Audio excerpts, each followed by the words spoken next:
Hey guys, welcome back to another one. In today's video, we are going to talk about the US government that is actually selling a lot of Bitcoin. It's very surprising and kind of contradictory. So we're going to talk about that. We're also going to talk about El Salvador. They are doing some awesome things with Bitcoin. And then lastly, there is a US based exchange that is closing the doors to US customers just because of regulation. But before we get into those three stories, let's check out the overall portfolio. And as you know, if this is your first time tuning in, I show my portfolio every single day so you can see the highs, the lows, the goods, the bad, and we'll dig into it right now. As you can see, I'm just beneath $25,000, continuing to average into BTC, which is my only crypto that is in the green right now. Other than that, I have Ethereum, Tether, Cardano, Near Protocol, Optimism, and Realio, all good cryptos that I think are going to do great things here in the near future. Check out my previous video if you're interested in that. And as you can see in the 7-day, the overall portfolio, there's been some ups and downs, but overall to the up and right. Same with the 30-day, 90-day, and then when we zoom out to the all-time, that's kind of what the portfolio has looked at since inception, which is about March of 21. So that's approximately how long I've been into the crypto market, give or take a little bit.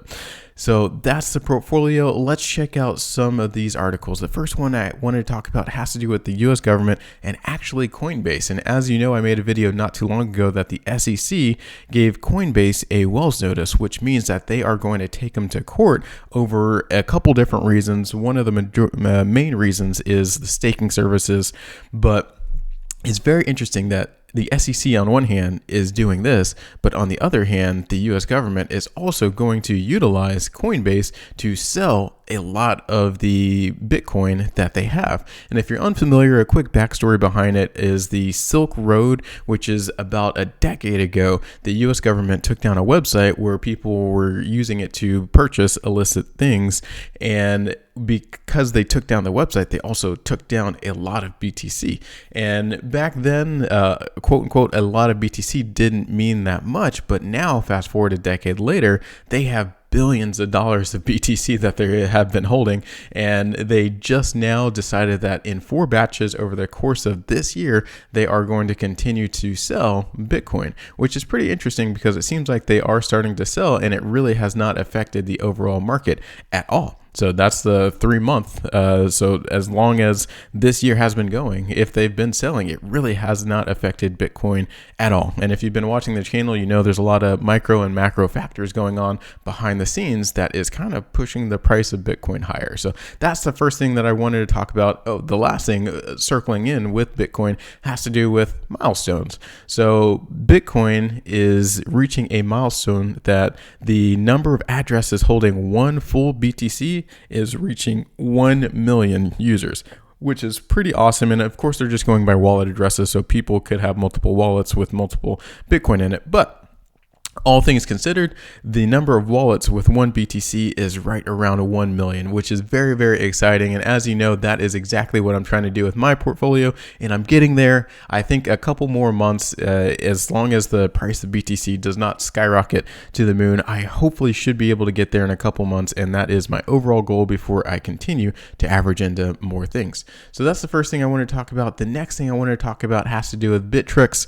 And this is a US based exchange, or exchange that US customers were using before, but now unfortunately they are saying that they are closing their doors to US customers, and that's just due to regulations. There's not a lot of clarity, and there's a lot of angst and a lot of anger and a lot of bad things going after the US based exchanges right now. And unfortunately, the easiest thing that a lot of these exchanges can do is just close the doors to US customers, because such a headache to operate in the US right now. So that's what they're going to do, and they are closing the door to US customers, but they're keeping the doors open to global customers outside of the US. So you can definitely see the pros and cons with what the US is doing. Regulation is important, yes, but the clarity behind that regulation is even more important, or else you're going to have all of this innovation, all of these ideas flow outside of the US, and that's also flowing money outside of the US. So lots of pros, lots of cons with what's happening, and I do think that all of these exchanges leaving the US is definitely a con. So that was the second thing I want to talk about. The last thing has to do with El Salvador. They just did something pretty awesome. They removed all taxes related to tech innovation for economic growth. So essentially what that means is they're going to remove taxes that have to do with software programming, coding apps, AI development, computing, and a lot of things that revolve around cryptocurrencies, which is really, really awesome. And that's just going to bring in more economic growth and hopefully more people into the country. So I really do like to see where El Salvador is going with this. We'll have to wait another couple of years to see if this is going to pay off or if it's not going to pay off. But if it does pay off, you can bet a lot more countries are going to do something very similar in the near future. So that's the last thing that I wanted to talk about. Other than that, we know the overall crypto market has been doing some wild swings up and down. If you're interested in what I'm buying, because I buy crypto every single day, check out my Patreon, link in the description below. If not, like and subscribe to the YouTube channel, and I'll see you guys on the next one.